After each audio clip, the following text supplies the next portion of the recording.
Brain's top lessons of 2019, the power of nice. I was introduced to audiobooks in 2006. I'd been reading business books about strategy and marketing, but I picked up The Power of Nice as one of my first audiobooks because it seemed like an easy one. But it changed my life. And this year, the lesson came back to me in a huge way, 13 years after originally reading it. Back then, I was working 16-hour days, opening my gym doors at 5 a.m. after an hour commute, and then closing them at 9 p.m. and driving home again.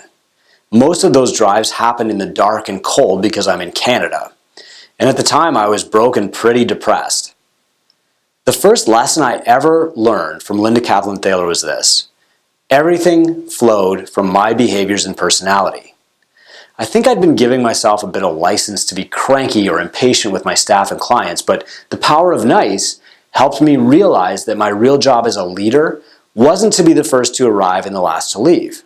It was to be nice and to set the tone for everyone else. Now there's a lot more to it. The way Linda tells stories, and she has some pretty amazing ones, to the way she makes her listeners feel.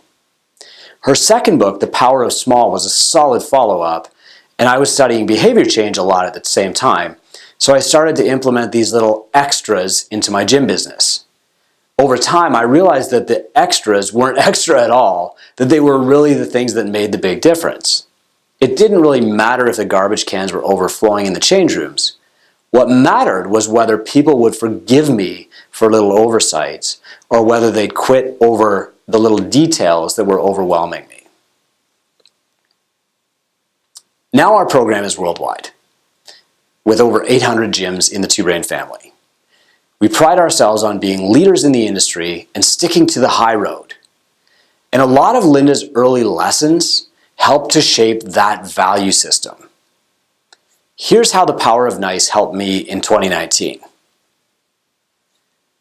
Late in the spring, we found ourselves attacked on Instagram.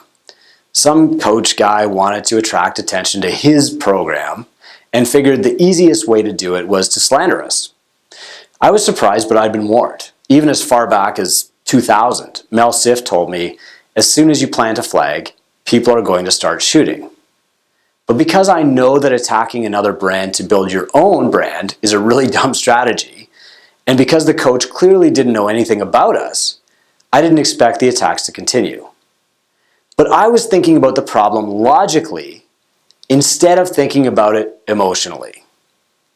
His real strategy was just to engage us. If we'd argued or if we'd rallied our media team to talk about him, he'd have gained a huge audience and platform. We would have made his program something worth talking about. We really had nothing to gain by giving him any attention, but still, man, it's always so tempting to get down in the dirt and wrestle, isn't it? Because a lie can travel halfway around the world while the truth is getting its boots on, as Ben Franklin famously said. Emotion overwhelms logic pretty quickly, and I'm not immune. But instead, we stuck to the value I learned from Linda over a decade ago. We just kept publishing the truth. We stayed positive. We stayed happy. We stayed nice. And what happened was incredible. First, our community galvanized around our values. Some of them argued with the troll, but most just ignored him. He lost a ton of potential clients for his program, hundreds, possibly thousands, and we gained a ton of followers. This wasn't the first time. Most consultants in the gym industry either copy us or criticize us instead of building their own platform. And every time that happens, we add a few hundred people to our audience. It works because people are smart. Happy people want to be around happy people. Nice people avoid jerks. And despite what you say, you can't fake nice. Practicing nice also has a massive effect on me. Just as smiling makes you happy, playing nice actually makes you a kinder person. When I questioned the time and financial commitment I was making to a local hockey program, my chef here in the workshop, Mary, told me, "Chris, you gotta remember that some of the people you're doing this for are assholes. And then you gotta do it anyway." So I forced myself to be nice to the parents who complained about ice time. I made myself practice kindness to the disruptive kids on the ice. And the result is that I'm a kinder person for it. I'm more patient with my own kids and kinder to people who are unkind to me. When we decided to upgrade our Tinker Mastermind program for 2020, I went through my Audible library, hundreds and hundreds of books, to find the writers who really made a difference on my journey. I picked Seth Godin and Linda Kaplan Thaler out of the pile right away, even though they were some of the earliest people on that list.